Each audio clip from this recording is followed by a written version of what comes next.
Fíjense que el texto, que nosotros tenemos que trabajar en 4 clases, empieza con una referencia de Derrida a Montaigne y Descartes.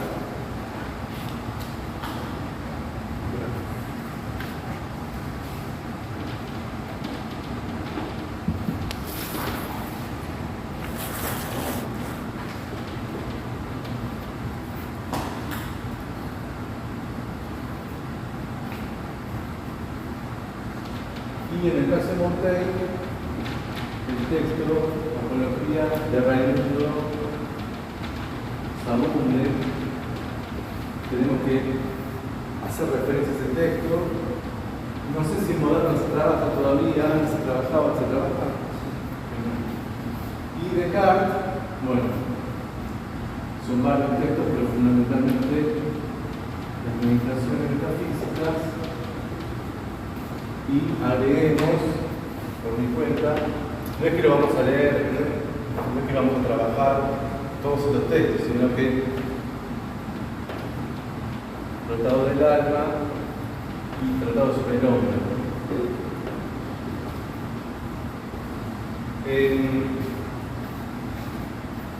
Fíjense el título del texto. ¿Lo tienen todos? ¿Cómo? Lo tengo virtual. En el dispositivo que lo tengan. Hay un tema con la traducción, no voy a criticarla, pero fíjense que el texto en castellano dice el animal que luego estoy siguiendo, ¿no? Y el y, entre paréntesis, si yo lo quito, si lo quitamos dice siendo, ¿no? Ahora,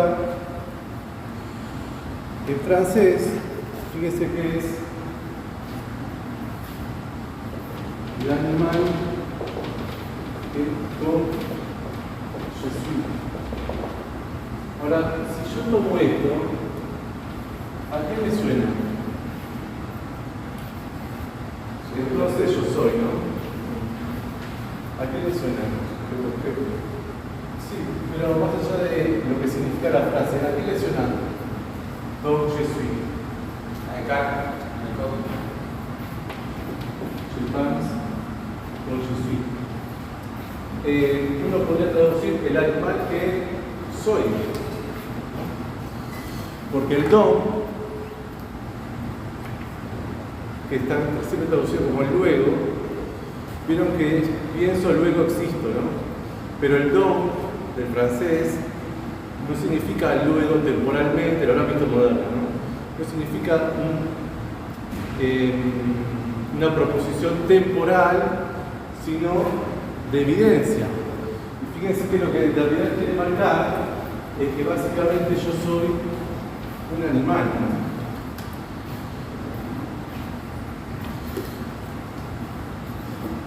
Entonces, si uno tradujera el libro, el animal que soy, ya daría una pauta para entender hacia dónde va la realidad. Hola, ¿vos cómo te llamás? ¿Cómo te llamás? Ah, ¿qué haces? ¿Qué haces? ¿No te escribiste el blanco? Sí. Bueno.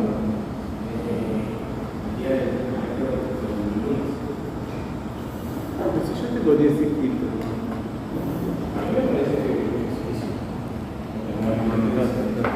No estuviera reconocido. Bueno, el animal que... Fíjense cómo empieza el texto, ¿no? No quiero dar muchas vueltas sobre el punto del título, pero si la evidencia cartesiana es que yo pienso, entonces existo, y este pensar va a ser la característica fundamental del antropológico, del antropos, el alma. Lo que se le ha agregado al animal es justamente el alma, Y Derrida lo que va a marcar, básicamente, es que el pensar es una característica humana posterior a su animalidad.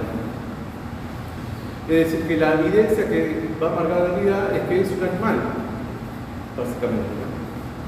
¿Se sigue esto? Digo, porque el animal que luego estoy siguiendo, por supuesto que después uno lee más o menos sigue la línea de Derrida, pero ustedes cuando leen el título, ¿qué les parece que quiere decir el animal que luego estoy siguiendo? O que luego estoy siendo. ¿Qué les parece? Es decir, ustedes tienen un texto ahí con un título. Leyeron. ¿Qué dijeron? Bueno, un paréntesis típico de Derrida, entre el siendo y el siguiendo, pero ¿qué interpretaron? Como que va a través de una pista o una señal hacia la búsqueda del algo. Hacia la búsqueda del animal, podría ser. Bueno, si el animal es algo que viene después, el luego falla ahí, digamos. Porque el luego es el don. El don, que es una proposición que significa entonces es evidente que se sigue que. Entonces, el animal que entonces es evidente, se sigue, yo soy. Es una primera lectura, digamos, del título, ¿no? Sobre todo porque el rival es Descartes acá. Bueno, vamos al texto.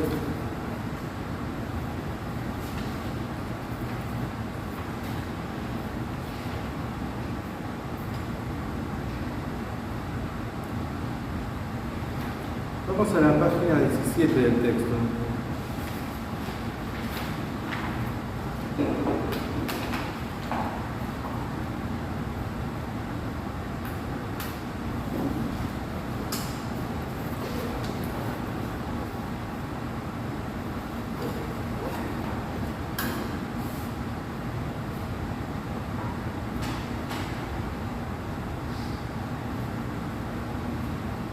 ¿Quién quiere leer? Página 17.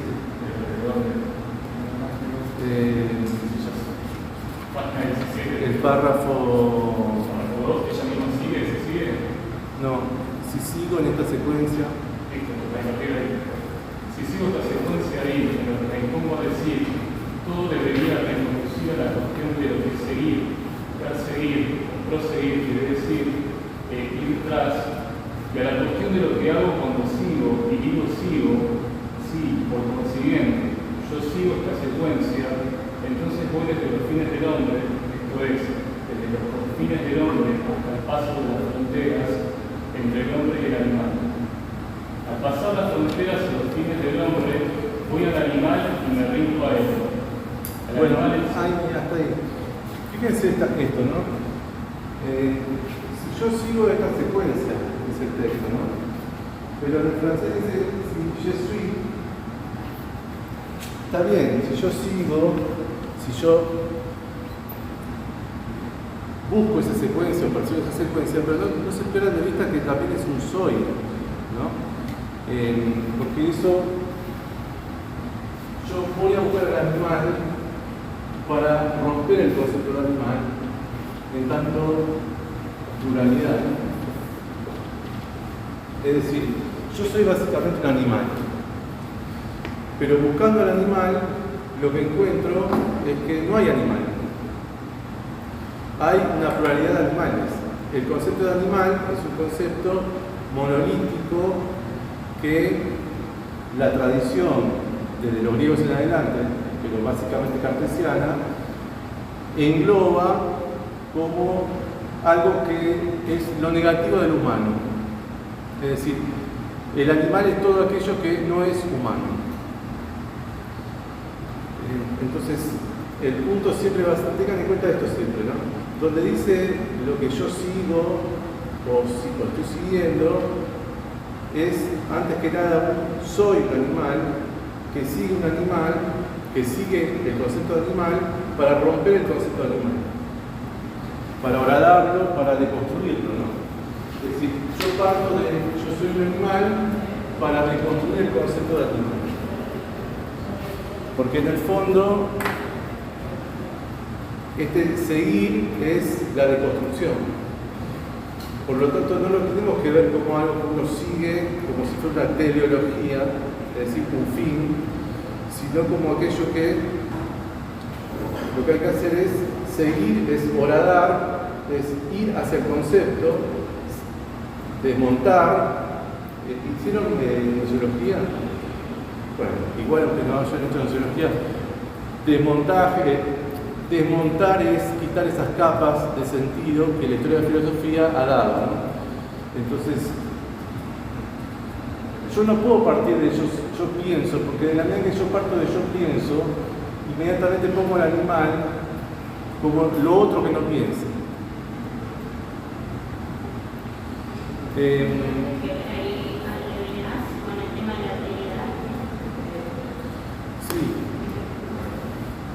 Sí, pero el tema del animal en Levinas es un tema muy complicado porque es justamente lo que Derrida le va a criticar a Levinas.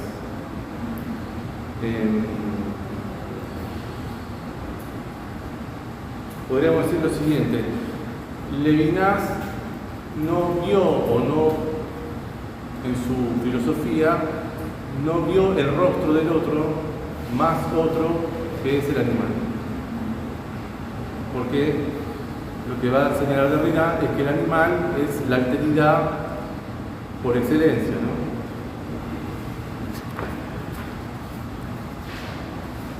Bueno, antes de seguir, ¿recuerdan la segunda meditación de Descartes? ¿Y la primera? ¿Cuáles son los argumentos para dudar del conocimiento sensible?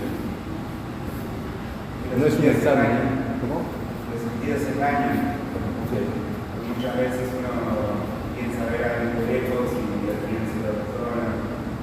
El del lápiz.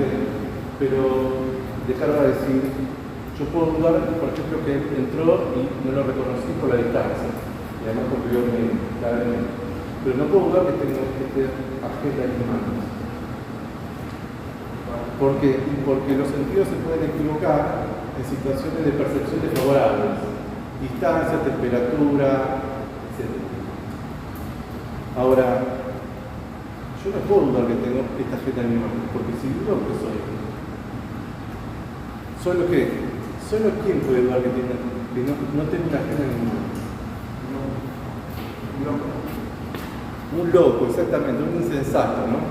Quiero que Descartes dice, salvo que me parezca a esos que son insensatos que andan desnudos por la calle creyendo que visten de púrpura, que son reyes, que tienen el cuerpo de vidrio, etc.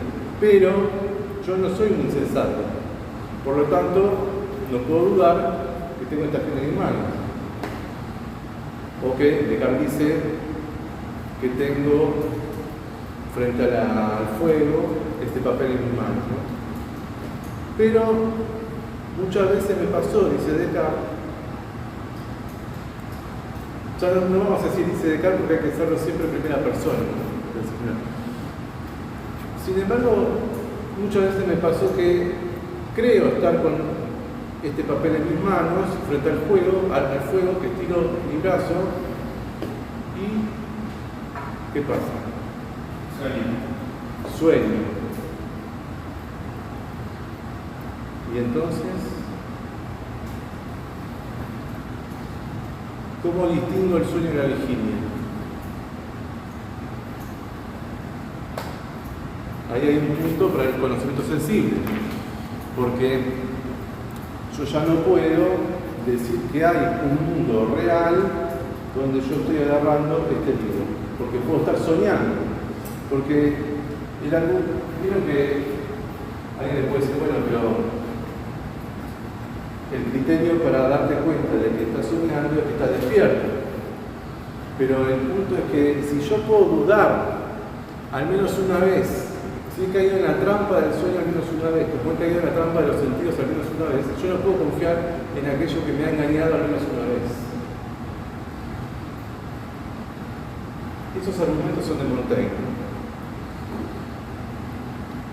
Sí. Está en un libro muy lindo que se llama Esposos Románticos, que es extranjero, de donde se basa Montaigne, que son Claro. son todos modelos argumentativos que implican, por ejemplo, la sensibilidad, van a estar argumentos del sueño, pero lo más para mí interesante, tanto del sexto empírico como de Montaigne, que es el moderno, renacentista, pero moderno, es que tienen una gran defensa de los animales. O sea, Claro. la apología de Raimundo Sahagún tiene todo el medio, que justo lo que no se lee moderno, lo que se lee en crítica a la pedagogía, y al final para la composición de este fidelismo débil, se salta toda la parte que es la alimentación de los animales.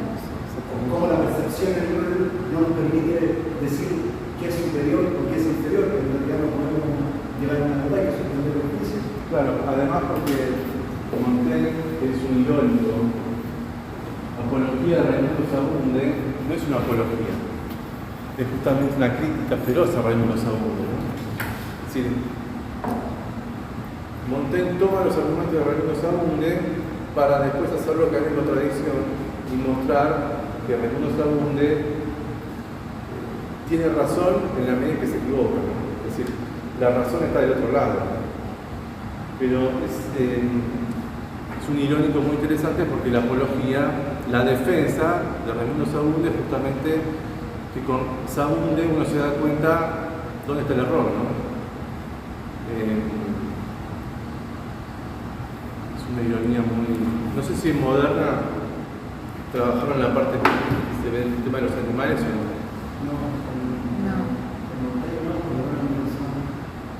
Pero es interesante pensar eso de que en realidad toda la modernidad es la idea profunda de encontrar la verdad con la cual no podemos dudar, y el principal argumento es la separación del hombre con el animal.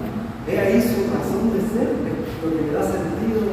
Por ser verdad, la certeza, la palabra. Hasta tanto, o sea, el punto es el límite, ¿no? El marco aceroso de la metafísica no es nada más que un mar de peces y seres que jamás vamos a poder encontrar. Exactamente.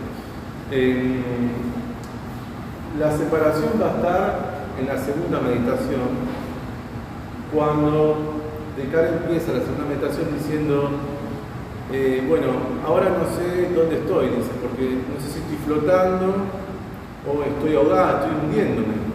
Es decir, estoy a mitad de camino que no sé si lo que voy a demostrar es que no hay ninguna verdad, ninguna certeza, y por lo tanto los escépticos tienen razón, o voy a llegar a una verdad.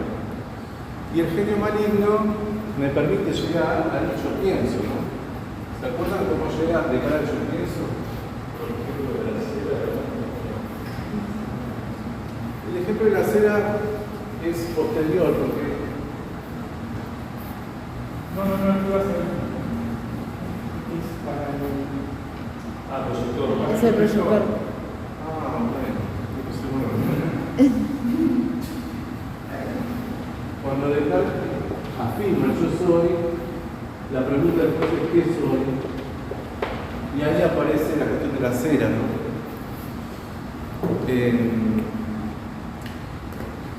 Pero, ¿cómo el genio maligno me permite a mí afirmar yo soy? Porque lo que interesa no es el pienso, interesa el pienso, pero lo primero que quiere saber es si algo existe de verdad. El punto va a ser que pensar es lo que le permite a él la certeza de que algo existe y soy yo. ¿Cómo llega el yo soy? El yo pienso. No voy a dudar de que me está dudando.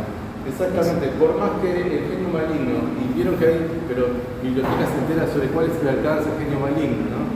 Si incluye las matemáticas, en qué medida, pero más allá de eso, por más que el genio maligno me engañe, yo dudo. Dudar es una forma de pensar. Si pienso, Entonces, soy.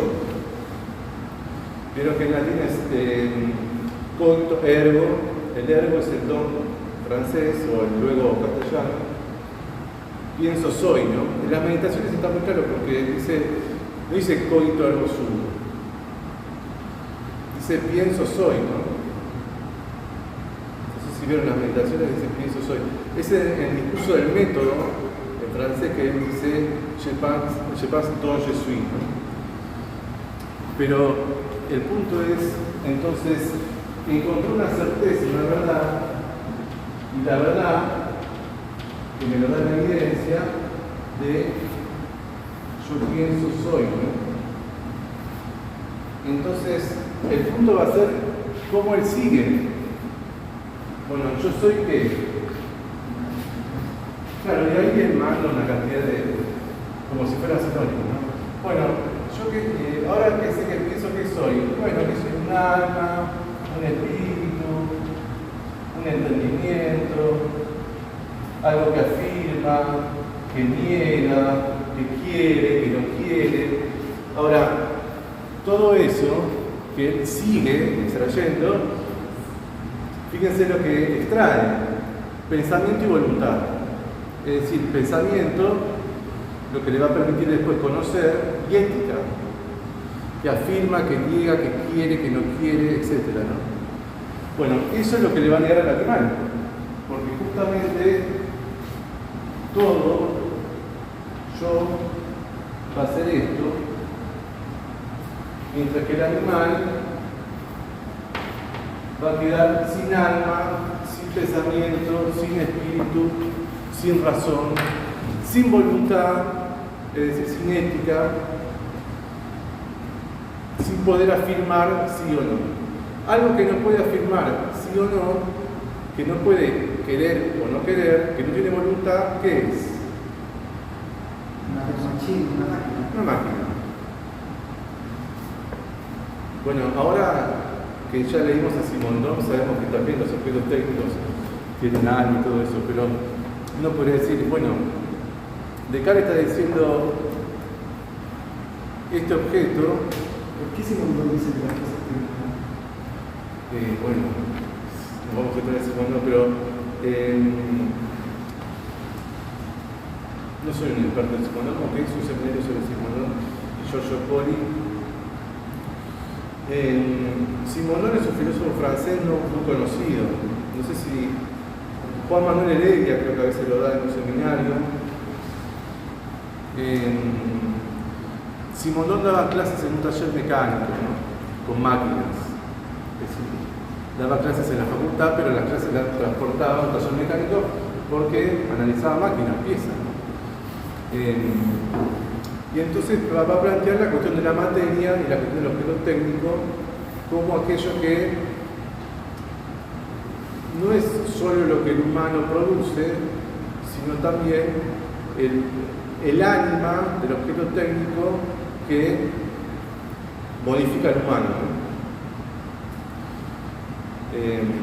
Bueno, digo, Simondon no tenía razón por los celulares, los dispositivos, quiero decir. Cuando el objeto técnico tiene valor de verdad, cuando el objeto técnico afirma o niega, ¿cómo llamamos a eso? Inteligencia artificial. Bueno, pienso. Este es el modo en que el humanismo en el sentido moderno se ha deconstruido, ¿no? En parte se ha deconstruido, pero ¿por qué? Porque se ha desapropiado de su atributo que siempre ha considerado el más importante, que es pensar y decidir. En la medida en que los estudios animales han planteado que el animal piensa, en todo caso tiene alma, afirma o niega, tiene, si ustedes quieren, en términos humanos, moral, en la medida en que el objeto técnico me dice, por ejemplo, me tomo un Didi en moto, ¿no? Como vine hoy, ¿no? Moto, hace un montón que me dejan en moto, es genial. Te va marcando al Uber, cuál es la dirección que hay que tomar. Y el humano confía en el dato como valor de verdad y, en todo caso, consulta a varias aplicaciones, varias inteligencias artificiales, a ver cuál le parece que tiene razón. Pero fíjense el chat, ¿cómo es GTP, GPT? Bueno. Otra cosa que va a hacer DECA es pensar, voluntad y lenguaje, que son las tres cosas que le va a negar al animal. Fíjense que ahora la inteligencia artificial está asumiendo el lenguaje. ¿Qué quiere decir que está asumiendo el valor lingüístico? Que no es solamente lo sintáctico, no es solamente lo semántico, sino que es lo pragmático. Cuando uno busca en Google una traducción, fíjense que hay falla, porque lo sintáctico está mal, lo semántico está mal, porque lo semántico es encontrar el sentido de la palabra en que el hablante está queriendo decir, ¿no? Me voy al banco, no es lo mismo que me voy a sentar en el banco. Y pragmático, es decir, su valor de uso. Independientemente de que diga falsedades, por ejemplo, X es hijo de Derrida, no sé qué, no importa, el humano también miente. El punto no es el valor de verdad. ¿Qué dice la verdad? Porque qué dice la verdad es un problema humano. El punto es si lo que dice tiene sentido o no para aquel que lo lee. Y el que lo lee lo puede asumir como verdad. ¿Se entiende el punto? Sí, no hay un pensamiento maquinal. La máquina está más a pensar en el contexto de Leibniz, en los autómatas, en el principio de los muñecos gigantes que empiezan a escribir, que los ponen en el museo. Bueno, Leibniz sabía de teoría, sabía de funcional, pero más exactamente en la maquinaria política, en la estética, en el ensamblaje de lo real, en los dispositivos que funcionan, que tiene que ver en este punto de la división de una razón despótica que en realidad puede funcionar de manera automática.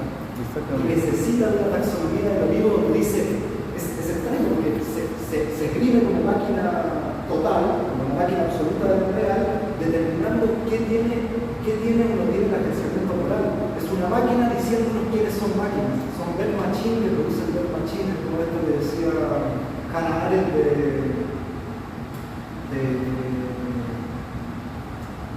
este funcionamiento moral donde no hay responsabilidad, esta secuencia de hechos que no tienen en realidad ningún agenciamiento determinado, sino que son unos que se mandan a otros. La banalidad de máquina. Son máquinas agenciando máquinas. Al final, porque si le decimos, por ejemplo, a un asesino de un matadero, tú eres el responsable, tú sientes que estás matando, es funcionario. ¿Qué responsabilidad tengo yo de que tengo que cortarte un pedazo de y servirte todo? Claro, es como Eichmann. En realidad es un favor porque estoy poniendo en el plato de la gente la comida. Pero no es eso que te hace el pensamiento maquinal. Claro. Bueno, fíjense que la máquina va a quedar del lado del animal, pero lo que empieza acá, pongamos pensamiento, voluntad, podemos poner conocimiento, ética, lenguaje y razón instrumental. Esto, si uno sigue razón instrumental. Si uno sigue este esquema, el texto de realidad se vuelve más claro, porque para entender el movimiento de constructivo textual, que no tiene una finalidad, sino que en todo caso es permanecer dentro de las estructuras, en la medida que las estructuras se horadan, tienen un principio de entropía, pero ese principio de entropía no funciona solo, sin la voluntad humana o sin los seres vivos que la habitan o sin todo lo vivo o incluso hoy decimos objetos técnicos. Pasa que hoy ya podemos decir incluso derecho de la montaña, derecho del mar, derecho del río, es decir, hasta dónde llega el respeto hacia lo que existe, ¿no? Ese es el punto. Ahora, fíjense que la inteligencia artificial se la llama inteligencia artificial justamente porque piensa, porque decide y porque tiene un lenguaje y porque es un instrumento, ¿no? Ahora, ¿dónde queda la sensibilidad? Quiere decir, el dolor y el placer. Uno podría decir, bueno, si uno es griego, porque la modernidad rompe incluso con Platón y los griegos, porque los griegos no rechazaban la sensibilidad. Al contrario, si uno lee el banquete, la sensibilidad no puede ser rechazada porque es un eslabón fundamental para entrar en contacto con los cuerpos bellos. Es el mecanismo disparador para una experiencia sensible que me permita después pensar dónde está lo bello, qué es lo bello. Tengo que partir de un cuerpo bello para tener la pregunta de qué es la belleza, ¿no? Imagínense que qué es la belleza es una pregunta que se hace Platón en el banquete mientras comen y beben y están en plena fiesta, ¿no? Con moderación, por supuesto, porque hay un uso de los placeres, una afrodisia que es una regulación del placer. No es un código de prohibición, no hay pecado ni culpa, sino saber regular el placer. Típico de los griegos, desde Sócrates en adelante hasta Epicuro. Adam Smith, o sea, primero antes de la riqueza de la nación, tiene un libro que es la teoría de los universos morales. Sí, bueno. Y él ahí justamente plantea eso, que las pasiones tienen que ser radicales, tienen que ser moderadas. Es que los ingleses, bueno, decimos ingleses, Gran Bretaña en general, ¿no? Escoceses también, por Hume, van a ser los que primero van a plantear la cuestión de la sensibilidad. Ese es un tema interesante para después, en el campo de disputas, ¿no? John Stuart Mill, James Mill, el padre de John Stuart, Bentham, el creador del panóptico, que Foucault se ha convertido en un sentido común ya, ¿no? Como si Bentham solamente hubiera sido un perverso que quiere encerrar a la gente, ¿no? Pero Bentham escribió, por ejemplo, que la categoría de sensibilidad de sintiencia es lo que debe dar derecho a otro. Entonces, los utilitaristas son los primeros que van a sostener que la división entre humano y animal por el lado del pensamiento falla, pero son empiristas, ¿no? Liberal. Son empiristas y liberales del siglo XVII, XVIII, ¿no? Pasa que en Argentina, con toda la razón, uno dice liberal o no liberal y es para tirarse por el balcón, digamos. Pero el liberalismo, si uno sigue la deconstrucción, es fundamental para Marx. Crítica de la economía política es justamente la crítica a la economía política de Adam Smith, por ejemplo. Pero no es el afuera, no es tiremos abajo a Adam Smith, sino una crítica propia de la modernidad. Fíjense que Kant, Hegel, Marx, crítica, ¿no? La crítica no es lo que va a rechazar a lo que se critica, sino el saber mostrar los límites y lo que produce para, por ejemplo, dejar de estar alienado, ¿no? Pero, ¿qué es lo que une a Adam Smith y a Marx?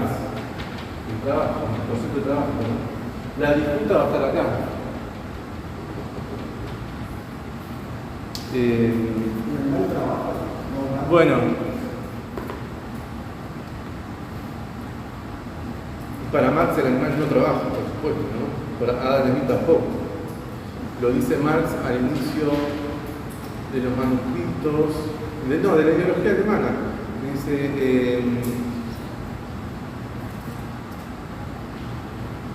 que el humano es el único animal que tiene conciencia que produce los medios de subsistencia, es decir, que tiene modo de producción, que organiza una forma de producción mediante relaciones sociales de producción.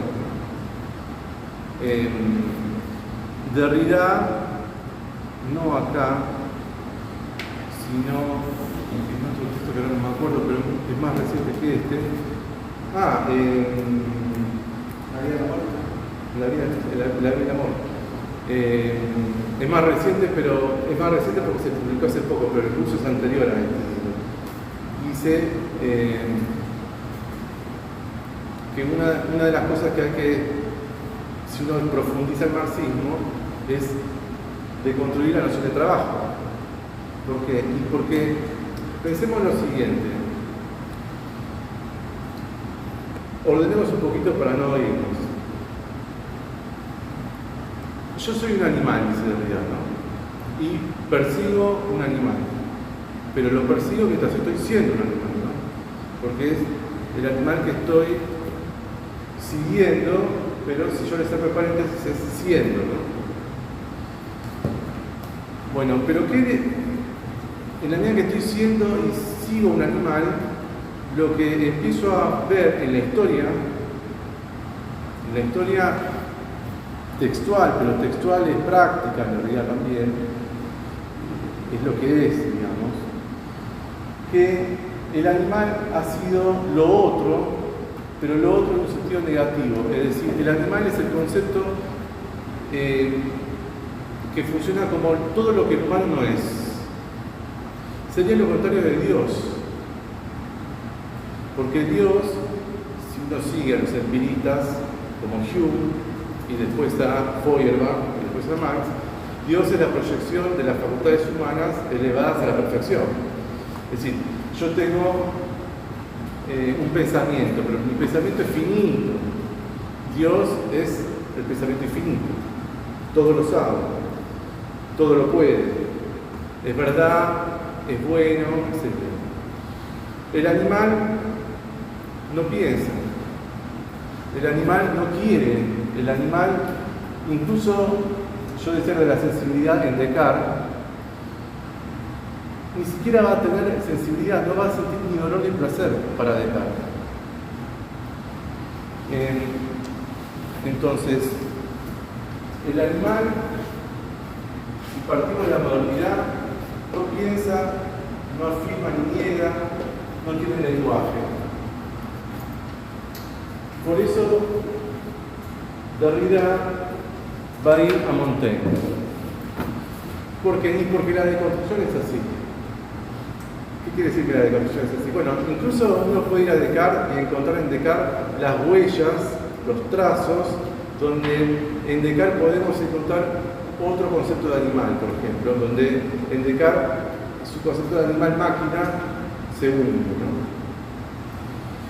Pero, ¿por qué va Montaigne?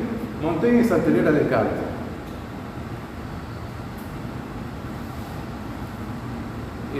La apología de Raimundo Saavedra creo que es 1533, Descartes nació en 1596, y murió en 1650, 50 años de diferencia hay. Pero el anterior a Descartes es un pre-cartesiano y un post-cartesiano y un anti-cartesiano. ¿Qué quiere decir esto? Que Descartes va a iniciar una historia de la razón instrumental. Después tenemos a Nietzsche y los post-nietzscheanos que van a ir en contra de esa historia. Pero antes de Descartes ya hay un anticartesiano. Ese es el juego que va a hacer Derrida, ¿no? Por más que temporalmente esté primero, los argumentos van a ser anticartesianos, ¿no? Y que son los argumentos que van a retomar los ingleses y después, bueno, lo de algunos argumentos Heidegger Primero Nietzsche, después Heidegger. ¿Por qué? Porque Montaigne va a mostrar que el animal piensa, va a mostrar, se propone, no es que quiere mostrar, afirma Montaigne, ¿no? Que el animal piensa, que el animal tiene voluntad, que el animal tiene lenguaje, que el animal tiene sensibilidad, que el animal tiene dos tipos de razón, una razón instrumental y una razón vinculada a lo sensible por fuera de lo instrumental. Montaigne, fíjese que va incluso va a decir que es maravilloso, pero dice, bueno, los ejemplos es esto empírico también, ¿no? Pero el único animal que no hace la guerra es el animal, no humano, porque el resto de los animales, el humano hace guerra. ¿Qué quiere decir guerra? Bueno, una serie de combates sistemáticos entre estados, no combates particulares, ¿no? Que un león triunfe sobre una gacela, que una gacela huya, no es una guerra. Pero además, Montaigne va a atribuir al animal cuestiones morales como la amistad, etc., ¿no? Es decir, es anticartesiano previo a Descartes, ¿no? ¿Cómo comienza el texto con la referencia a Montaigne? ¿Lo leyeron? Perdón, quería decir algo de los griegos, porque que en los griegos no hay un rechazo a la sensibilidad con respecto al yo. Primero porque no hay yo en el mundo griego, ¿no? ¿Qué quiere decir que no hay yo? Bueno, en la modernidad el yo es puro. No hay nada por fuera, ¿no? Mientras que en los griegos el yo ya está poseído, ¿no? Ya está invadido. ¿Por quiénes? Por los dioses, por las musas. Está invadido. ¿Cómo empieza la Ilíada? Con la guerra de Troya.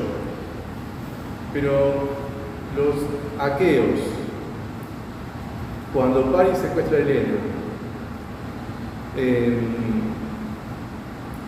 lo juzgan a Paris y le dicen, che, por tu culpa tenemos una guerra. No, tira una manzana. Tira una manzana para la botella. Claro. Que no es literal. Pero Paris, ¿cómo se excusa? No es excusa, pero ¿por qué? ¿Cómo justifica lo que hace? El secuestro de Helena. Porque yo creo que es una de ellas que se Apolina. Claro. Y Eros.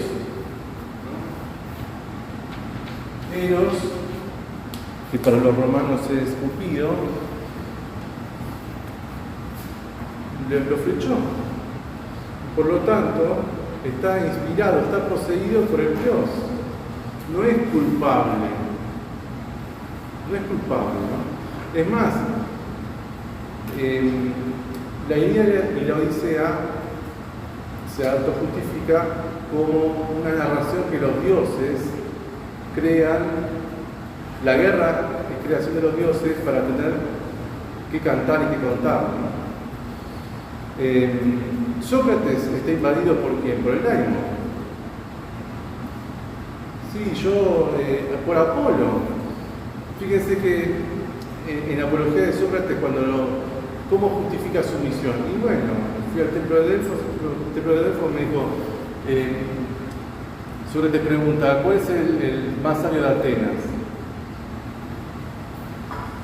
Y supuestamente soy yo, tengo una misión que cumplir. Pero la misión es heroica. ¿Heroica qué es? Que no importa si yo muero o me matan. Lo que importa es el coraje de la acción. Por eso se compara con Aquiles.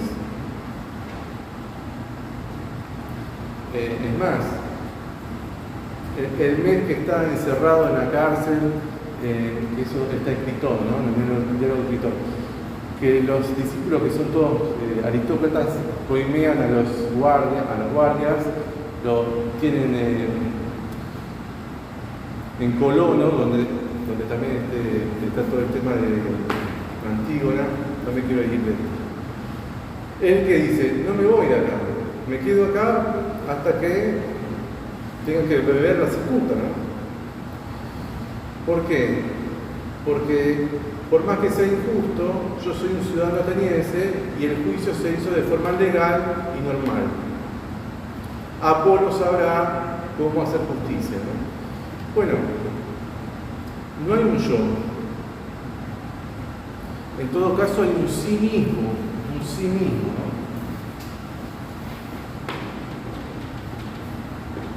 Conócete a ti mismo, está en la frase del templo de Delfos, pero el sí mismo no es un yo consciente, transparente, autoconsciente. Las representaciones mentales de los griegos son todas porosas. Todas porosas, está invadido de dioses, de leyes, de valores, de otros. ¿Por qué? Porque lo primero es la unidad, lo primero es la polis, y el yo es un extracto, una consecuencia de la polis. Lo que digo es que la modernidad inaugura la idea de un yo puro. Entonces, un yo que se dice a sí mismo como evidencia, yo soy. Después vendrá que lo otro existe, ¿no? Pero lo otro va a ser un objeto de conocimiento.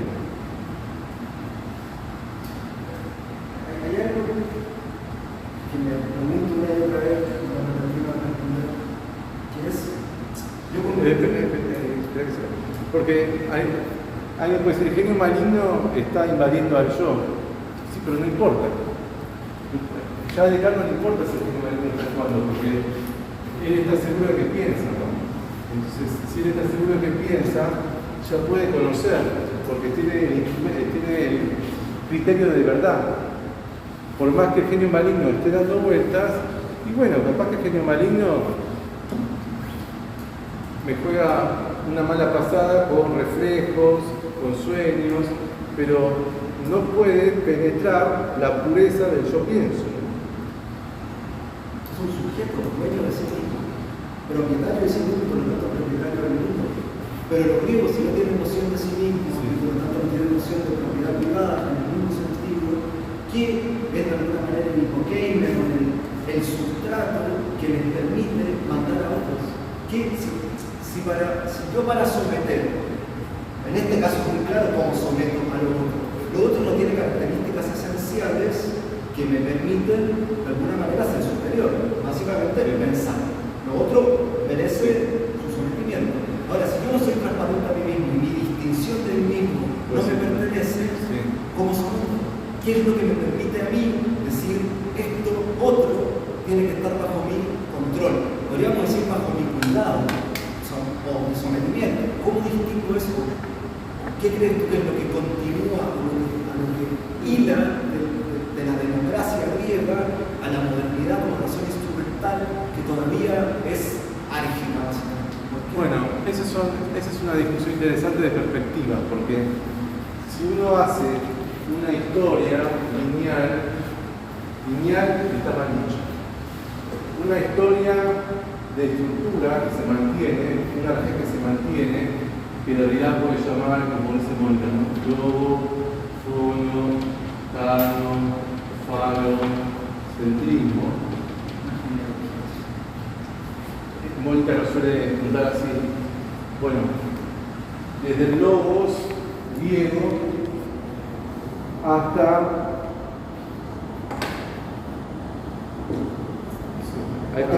hoy hay una estructura. Pero bueno, eso es Derrida, sí. Derrida se apoya en Heidegger, ¿no?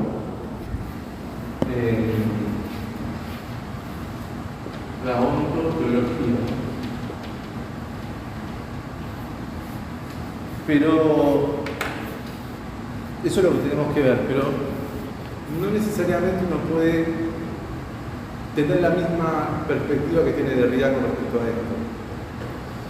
Porque uno puede establecer discontinuidades en esta historia y mostrar que la propiedad privada de los griegos no es la propiedad privada de los modernos,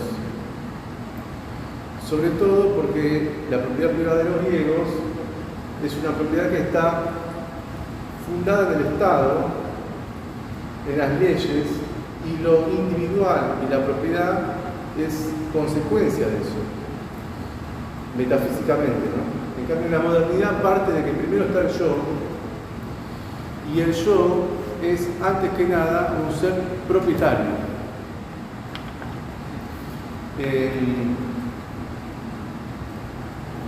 ¿Por qué es propietario? Bueno, porque trabaja. Fíjense que la noción de trabajo es una noción moderna. Los griegos, el trabajo es una cosa de esclavos. El hombre libre que se dedica a la política, al ámbito público, ciudadano, es decir, por ejemplo, Atenas, ¿no? Ateniense, nativo, varón, adulto y libre. Lo material, el trabajo material, es un trabajo que ata a lo material, básicamente. Es decir, no hay tiempo para lo espiritual, porque te pega a lo cotidiano, ¿no? Justamente la modernidad rompe con eso.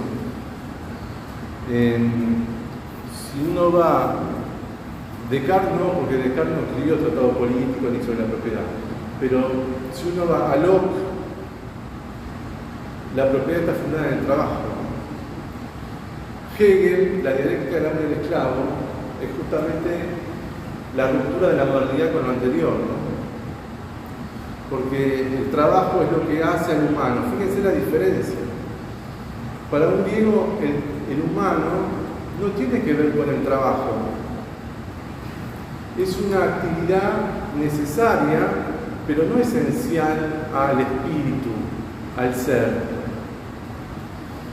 Bueno, hay una ontología jerárquica que va a hacer que algunos tengan que trabajar. ¿Y cuál es esa distinción? Acá este caso es claro. La distinción es una historia de dioses que crean la ciudad y crean la genealogía de propietarios. Pero los esclavos son los que trabajan, pero los esclavos viven en la casa del ciudadano, tienen su plato de comida, es decir, no pasan hambre. No son los esclavos del siglo XVII africanos, ni los aborígenes americanos que con la encomienda, la mita, el Yanaconago, los mataban. Los esclavos griegos son esclavos en términos de metafísica, es decir, bueno, legalmente vos naciste hijo de esclavo, le pertenece a la aristocracia, al aristócrata de la familia de Platón, que es un aristócrata. Pero el esclavo no es inferior intelectualmente. En el menor, lo que se busca demostrar es que un esclavo puede, con Sócrates, demostrar un teorema, ¿no? Platón lo agarraron como esclavo en uno de los viajes a Sicilia, lo agarraron como esclavo. Es una unidad que tiene una historia, y esa historia ya está dividida en estamentos. Ustedes pueden decir, bueno, ¿por qué las mujeres no tenían participación en la asamblea? Es decir, las mujeres no decidían. Las mujeres formaban parte del ámbito privado. El ámbito privado es el doméstico, la casa, el gineceo, ¿no? El lugar de la mujer. ¿Por qué?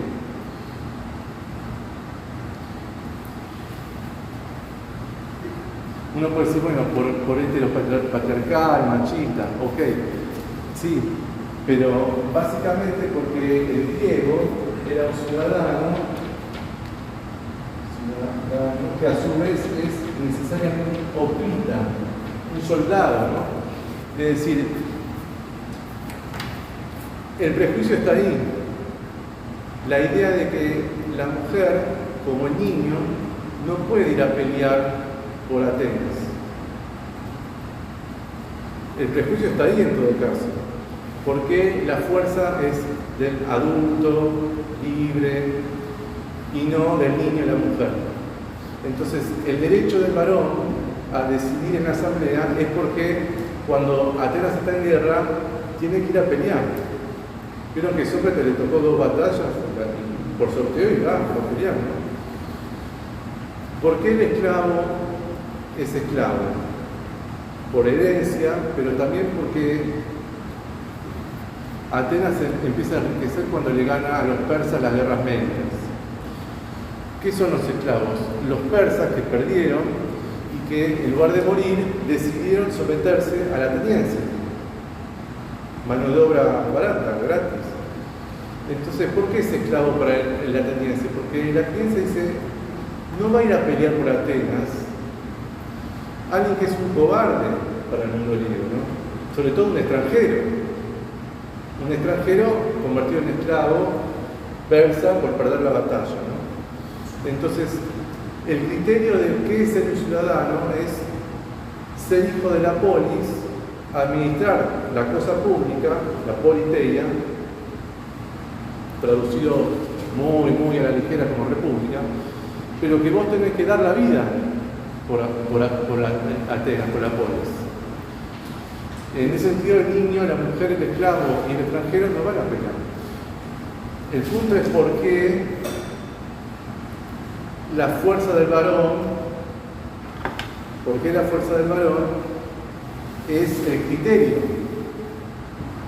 Eso es como la consecuencia instrumental de una ontología política, pero cuando Aristóteles en el primer libro de la política distingue cómo hacemos ontológicamente para distinguir a aquel que es ciudadano y a aquel que va a ser esclavo, mujer o niño, hace una distinción ontológica que es sobre Dios, y es el zoon político, y es la misma distinción. Igual Aristóteles es un griego donde la polis ya se cayó. Tengamos en cuenta eso, ¿no? Platón escribe la República mediados del siglo IV. Sócrates está muerto. Pasaron 30 años de que Sócrates murió. La democracia ateniense está hundida porque los espartanos la destruyeron. El siglo de oro de Pericles es 100 años antes de la República. Es Sócrates siendo niño. Vieron que Sócrates nace en el 470 y ve construir el Partenón delante de sus ojos, ¿no? Nosotros vemos el Metrobús y Sócrates vio el Partenón, ¿no? Ahora, a los 70 años, la polis está en crisis total. Y el juicio 399 muere. 30 años después, Platón publica La República, que es el intento de armar la unidad cuando está partida, cuando ya no hay polis. De ahí que Hegel, le insiste de política, y es obligatorio los principios de la filosofía del derecho, ¿no? Sí. Bueno, viste que en el prólogo que dice que Platón es el testimonio del filósofo, porque el filósofo remonta a vuelo una vez que ya pasó, ¿no? Es decir, ¿cómo se va a tener un jarrón si ya el jarrón está roto? No puede volver a armar, ¿no? Pero Aristóteles ya es otra cosa, ¿no? Aristóteles busca justificar la esclavitud por cuestiones de ser, de tipo de alma. ¿Por qué? Y porque no se puede justificar por unidad de la polis. La pregunta que no hay historia. Después de Aristóteles vienen los epicúreos, los estoicos, que ya no piensan en la unidad de la polis, sino en salvarse a sí mismos. Pero Aristóteles busca justificar los estamentos, sí, en una metafísica del ser. Ahí, si querés, el hipokeimenon de la sustancia, ¿no? Bueno, este es esclavo y porque su tipo de alma no llega más que a lo empírico, ¿no? Pero eso es porque ya no tienen la polis, la historia de la unidad. No. Está quebrado. La ontología política es consecuencia de la realidad social. En Aristóteles sí. Y el Descartes, ¿qué quiere justificar? ¿Qué quiere mostrarnos cuando decide nombrar una máquina? ¿Quiere industrializar la sociedad? Claro. ¿O ya estaba industrializada y quería mostrar? Que todo yo, que es conciencia de autoconciencia y se proyecta a otro yo, son los seres con derecho y dignidad. El otro va a ser el objeto de la manipulación. ¿Qué está pasando en el mundo? Es decir, una conciencia sale al mundo porque siempre está afuera. ¿Con qué se encuentra? Con otra conciencia. ¿Qué buscan? Reconocimiento, orden político.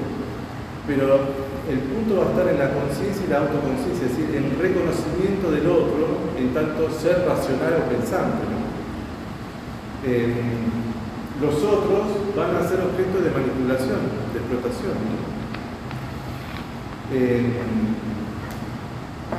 El animal, todo el ser viviente y bueno,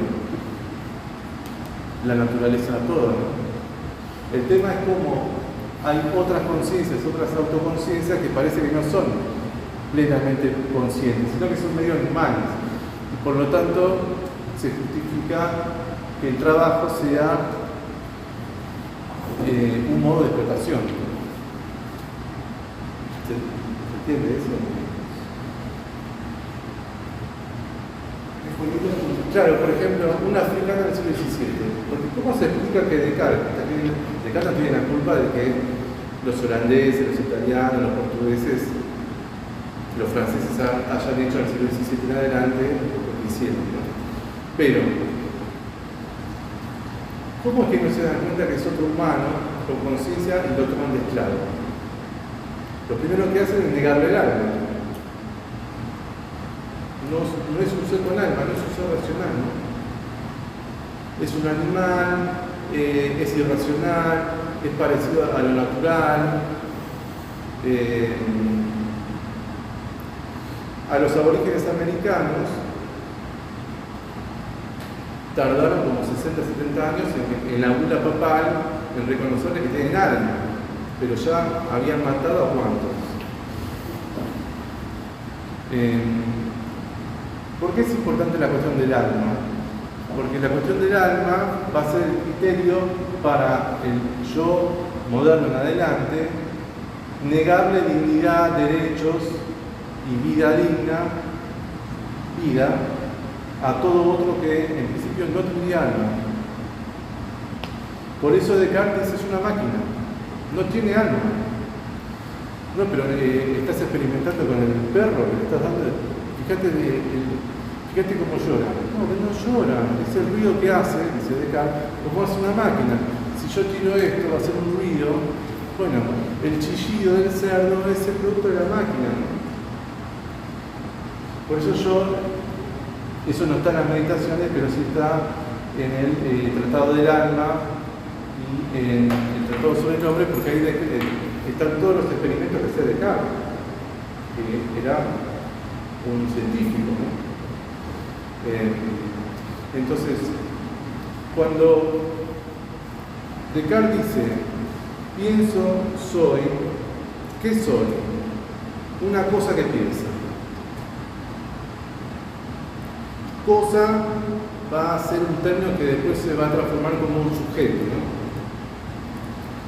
Una cosa que piensa. ¿Qué es una cosa que piensa? Un alma, un espíritu, un entendimiento que afirma, niega, etc. Bueno, la cosa que piensa se encuentra con una otra cosa que no piensa, que va a ser la res extensa, es decir, cuerpo que ocupa un lugar en el espacio, pero que no piensa. Y esa cosa extensa va a ser el mundo o lo otro, frente al cual el sujeto del yo va a usar, va a manipular, va a explotar, va a considerarlo como suyo, ¿no? Como suyo. En esa red extensa van a estar los animales, ¿no? Va a estar los animales, van a estar los árboles, las plantas, los bosques, los ríos, las montañas, todo. Después hay un problema político. Ok, ¿quién explota? ¿Quién trabaja? ¿Quién saca?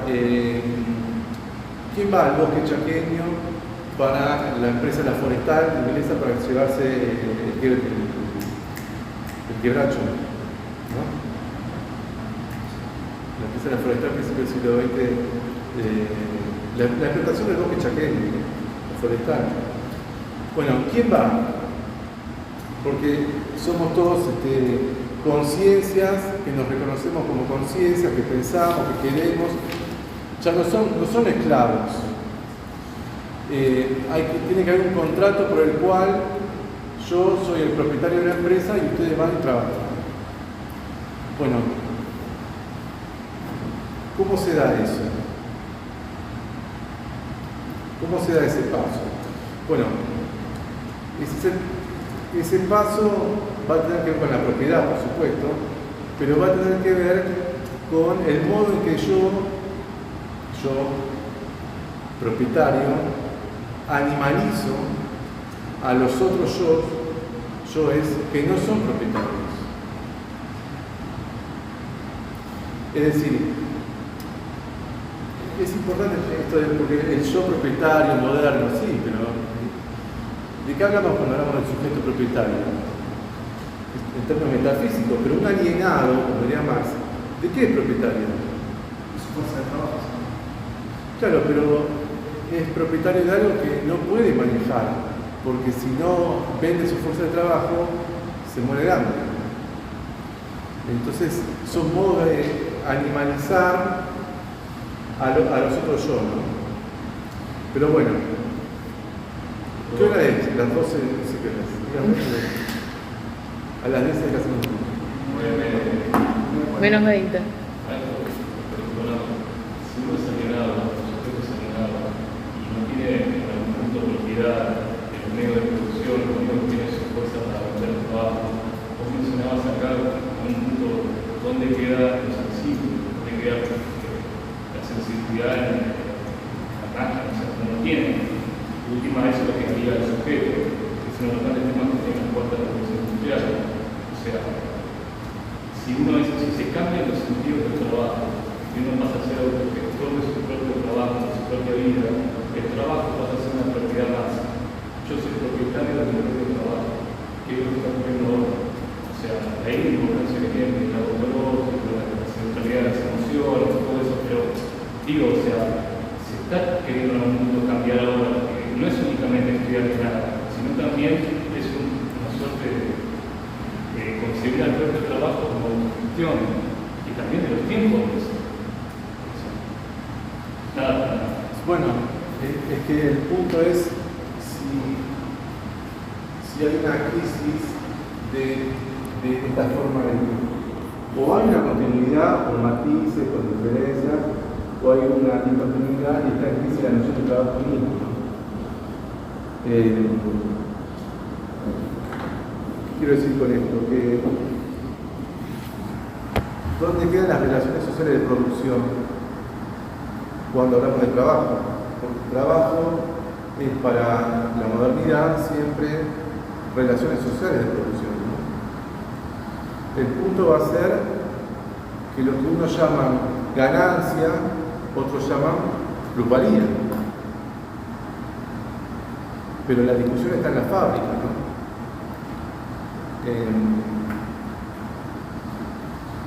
Ahora, ¿cuál es la plusvalía?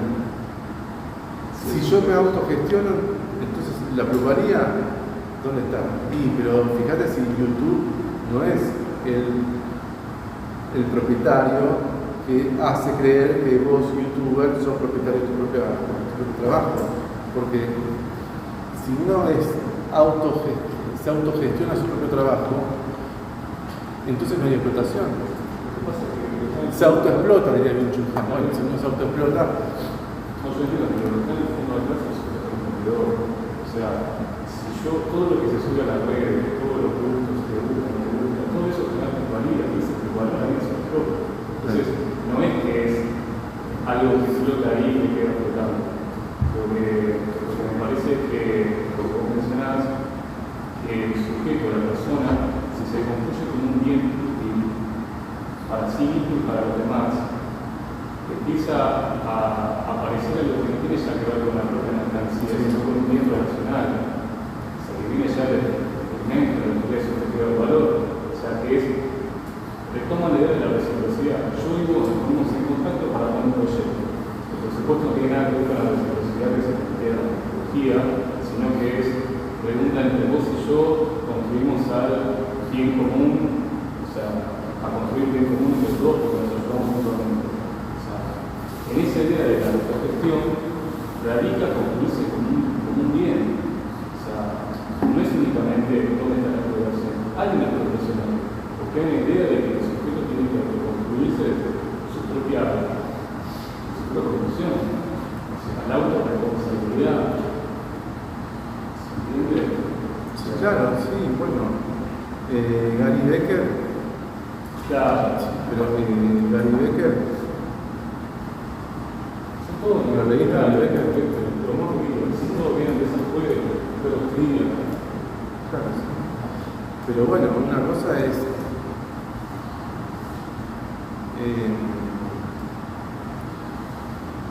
vieron que Gary Becker dice esto de la autogestión, ¿no? Bueno, hay que el tiempo es un capital, ¿no? La vida es una empresa, ¿no? La propia vida es una empresa, ¿no? Entonces dice, bueno, ¿qué es la vida de una empresa? Hacer el currículum es justamente la serie de puntajes que uno va haciendo para capitalizar su propia vida, ¿no? Entonces, bueno, si vos te levantás a las 10 de la mañana, podrías haberte levantado a las 8, si lo quiere, para estudiar un idioma. Pero estaba en vos elegir dormir 2 horas más en hora de estudiar un idioma. Porque en 10 años capaz que lo que vos estudiaste en esas 2 horas va a capitalizar. Bueno, pero esa teoría es un tema, no quisiera entrar a la discusión de esa teoría. Pero lo que quiero decir es que es hacer de la propia vida una empresa. Y hay mucha literatura, hizo una cantidad de literatura en la década del 90 impresionante. Los nuevos ricos, McDonald's, por ejemplo, publicaban su autobiografía. ¿Cómo llegué a ser McDonald's? Bueno, porque me esforcé, porque tuve una idea genial que le hizo bien y trajo felicidad al mundo. Y bueno, pero una hamburguesa, ¿por qué no ser millonario con la hamburguesa? Bueno, pero porque es felicidad lo que aporta, es McDonald's, ¿no?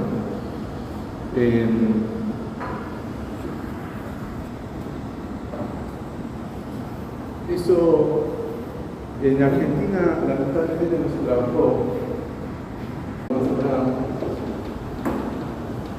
Que salió en el año 2000, que para mí, más allá de que yo lo quiero mucho, hay sobre estos temas.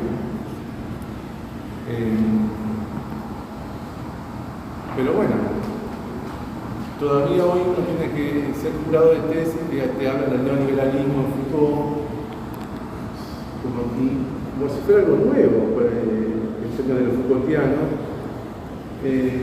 Una de las cosas que es complicado en términos de la comunidad académica es que no nos leemos entre nosotros. Tenemos muchos prejuicios ideológicos, pero ideológicos, ni siquiera ideológicos, son torpes. Yo lo escuché a fulanito en una entrevista, me pareció lo peor, no lo voy a leer. Bueno, ¿saben cuántas tesis uno se podría ahorrar si uno lee, por ejemplo, La empresa de vivir, que ya tiene 24 años?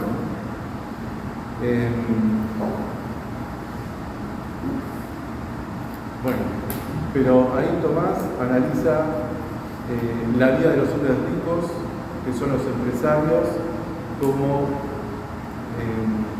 la justificación de una vida exitosa a partir de la idea. Bueno, ¿qué es estos multimillonarios que tienen una idea? Twitter, Facebook, se hacen millonarios, supuestamente por una idea, no como Henry Ford, que está dentro de la planta industrial, es otra cosa, ¿no? Es otra cosa. Y vinculado a esto, la cuestión del alma o psíquica, que es la crisis del psicoanálisis, y el surgimiento mayor del dominio de las teorías cognitivas y de los manuales de autoayuda, y de cómo el problema es individual. Si vos seguís esto, vas a poder evitar el dolor para poder ser exitoso, ¿no? Y el problema del Estado, ¿no? Pero bueno, todo eso no es nuevo, digamos. Pasa que uno escucha a Milei y parece que es nuevo, pero todo eso no es nuevo porque además ningún país aplicó esa cosa que dice Gary Becker. Pero no es nuevo. Gary Becker, ¿en qué año escribió eso? 1960, es 1950. Bueno, vamos a ordenar un poquito. Vamos al texto, pero vamos a la página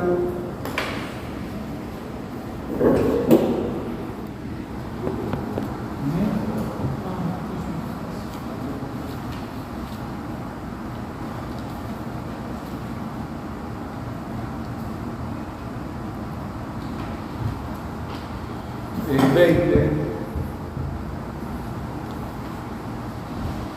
perdón, el 20 es la página 18. Tengo dificultad en reprimir. Tengo dificultad en reprimir un movimiento de dolor, dificultad en silenciar en mí una protesta contra la inocencia, contra lo malsonante que puede resultar encontrarse desnudo, con el sexo expuesto en juegos delante de un gato que nos mira sin moverse, solo para ver. Lo malsonante de cierto animal desnudo delante de otro animal, a partir de ahí se podría decir una especie de animalsonancia. La experiencia originaria, única e incomparable de lo malsonante que resultaría aparecer realmente desnudo ante la mirada insistente del animal, una mirada de benevolente sin piedad, asombrada o agradecida, una mirada evidente, el diccionario o el ciego extralucido. Es como si yo sintiera vergüenza, entonces desnudo delante del gato, pero también sintiera vergüenza de tener vergüenza. Reflexión de la vergüenza, espejo de una vergüenza vergonzosa de sí misma y una vergüenza a la vez especular, injustificable e inconfesable. En el centro óptico de una reflexión así se encontraría la síntesis. Y, sobre lo que veo, el foco central de esta experiencia incomparable que... Claro, fíjense que acá el punto está en la mirada del otro, que es la mirada de un animal, un gato, una gata, que va a ser el ejemplo de Montaigne, pero el pudor o la vergüenza como una dimensión de la moral. Y entonces cuando él dice, bueno, ¿por qué se piensa que el animal está desnudo? Porque no tiene vergüenza. ¿Pero qué significa no tener vergüenza? Que no es consciente de que está desnudo. Es decir, otra vez, para sentir vergüenza, para tener esa dimensión moral de la vergüenza, del pudor, hay que ser consciente de qué. De que lo que haces está mal, o sea, sos en público. Claro, de que estar desnudo sería una falta moral frente a la mirada de un otro. Pero este otro no es un otro humano que te mira diciéndote que estás haciendo así, sino que es una mirada que en principio no te está juzgando, aunque No te está juzgando en el sentido de toda mirada es siempre un juicio, ¿no? Sartre es un cartesiano hecho y derecho, ¿no?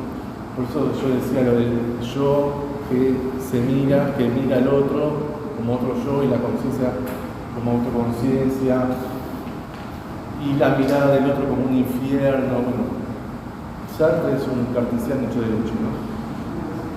Hay un texto de Carl Schmitt que se llama La sabiduría de la celda, donde él plantea el concepto de vida nuda o vida desnuda. Él dice que la vida desnuda es aquella que, siendo apuntada con el alma, debe sacarse toda su ropa.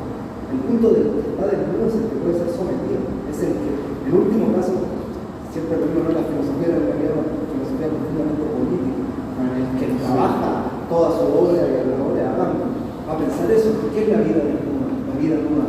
La vida que en último caso está desprovista de aquella defensa que le permita atacar a quien lo ataca, a defenderse.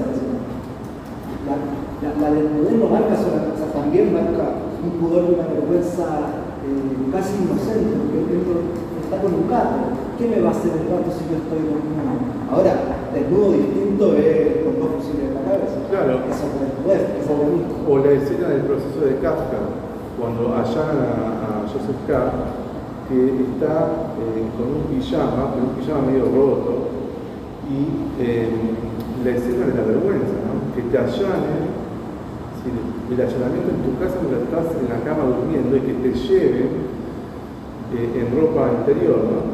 Y hay una sutileza muy propia de Kafka, que es que cuando lo están llevando, uno de los policías le toca la tela, ¿no? Claro, estás viendo la calidad de la tela. Es decir, bueno, se la van a sacar encima, se la van a robar. O sea, la indignidad al máximo, ¿no?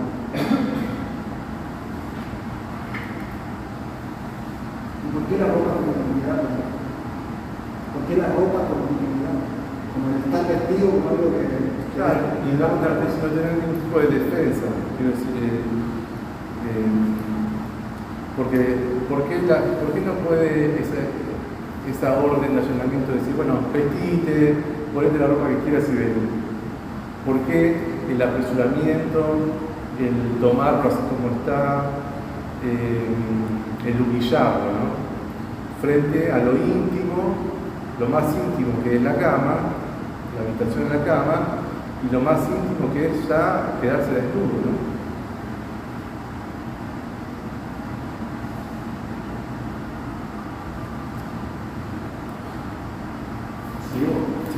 Pero otra cosa también pienso como delirante del libro Vestir a animales humanos. Bueno, sí. Y es al revés, ¿no? La vida desnuda ahora se vuelve frágil y estupidizada cuando está vestida. Lo viste en la animación. Es como hay una perversión, una trastocación de las cosas, ¿no? La vida desnuda es más desnuda vestida. Buenísimo, ¿no? Sí, claro. Bueno, sí. ¿Vergüenza de qué y desnuda de quién? ¿Por qué dejarse invadir por la vergüenza? ¿Y por qué esta vergüenza que se sonroja por sentir vergüenza? Sobre todo, tendría que precisar si el gato me observa desnudo de frente, cara a cara, y se cree desnudo por los ojos del gato que me mira de pies a cabeza, yo diría, solo para ver, sin privarse de unir su vista, para ver, con vistas a ver, en dirección del sexo. Para ver, sin verlo, sin tocarlo todavía y sin morderlo, aunque esta amenaza siga estando en el filo de los labios o en la punta de la lengua. Ocurre aquí algo que no debería tener lugar, cuando todo lo que ocurre en definitiva, un lapsus, una caída, un desfallecimiento, una falta, un síntoma, y síntoma, como sabéis, significa también la caída. El caso del acontecimiento desafortunado, la coincidencia, la mala sombra. Es como si en el momento yo hubiera dicho o fuera a decir lo prohibido, algo que no se debería decir, como si un síntoma confesase lo inconfesable que con su ejercicio hubiera querido perdonar. ¿Vergüenza de qué y ante quién? Vergüenza de estar desnudo como un animal. Se cree generalmente, aunque ninguno de los filósofos a los que voy a interrogar seguidamente hace mención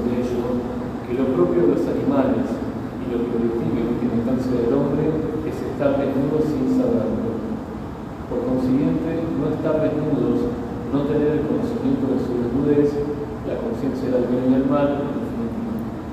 A partir de ahí, desnudos sin saberlo, los animales no estarían en realidad desnudos. No estarían desnudos porque están desnudos. En principio, a excepción del hombre, ningún animal ha pensado nunca en vestirse. El vestido sería lo propio del hombre, uno de los propios del hombre. Hasta ahí. Acá no lo menciona, pero si han leído o si les interesa leer el texto de George Bataille, el erotismo, que justamente tiene que ver con esto, ¿no? ¿En qué medida el erotismo es esta invención humana que tiene que ver con la conciencia de la desnudez, ¿no? De lo que se muestra y lo que no se muestra, bueno, el erotismo de Bataille, ¿no? Sí. El vestirse sería inseparable de todas las demás figuras de lo propio del hombre, incluso si se habla menos de esto último que de la palabra o de la razón, del logro, de la historia, de la risa, del duelo, de la sepultura, del don. La lista de los propios del hombre forma siempre una configuración, desde el primer instante.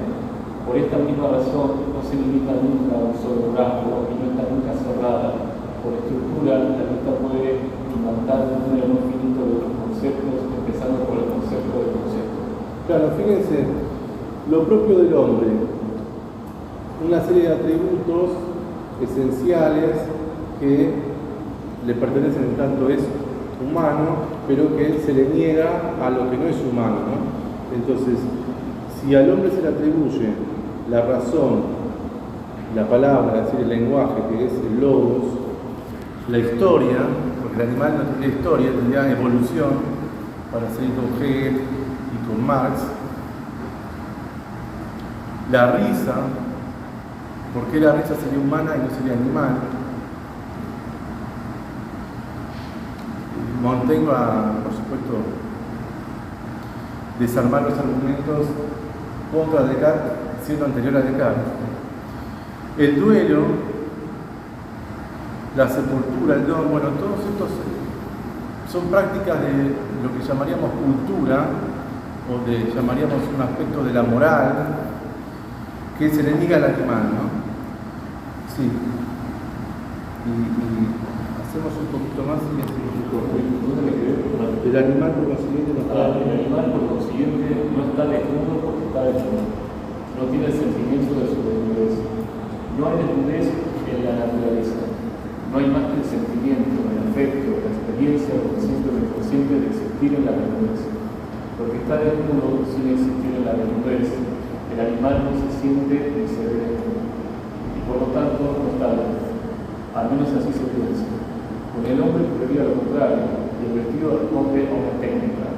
Tendríamos pues que pensar juntos con el mismo tema, el pudor y la técnica, el mal y la historia, el trabajo y tantas otras cosas que van asociadas con aquello. El hombre sería el único en haberse inventado un vestido para esconder su sexo. Solo sería hombre al tornarse capaz de desnudez, esto es, público, al saberse público porque ya no está desnudo. Y saberse sería saberse público. Bueno, no se olviden que en el ejemplo de Descartes con los insensatos, es solo un insensato puede andar por la calle desnudo, dice. ¿No? Si alguien anda desnudo por la calle es una contravención, ¿no? Perdón. ¿Sí o no? Salvo que es una playa bonita, no sé, pero es una contravención. Si alguien sale desnudo, no en pleno invierno, bueno, sería otra cosa, pero en pleno verano, ¿qué diría la gente? Bueno, está chiflado, es un loco. O es un animal, ¿no?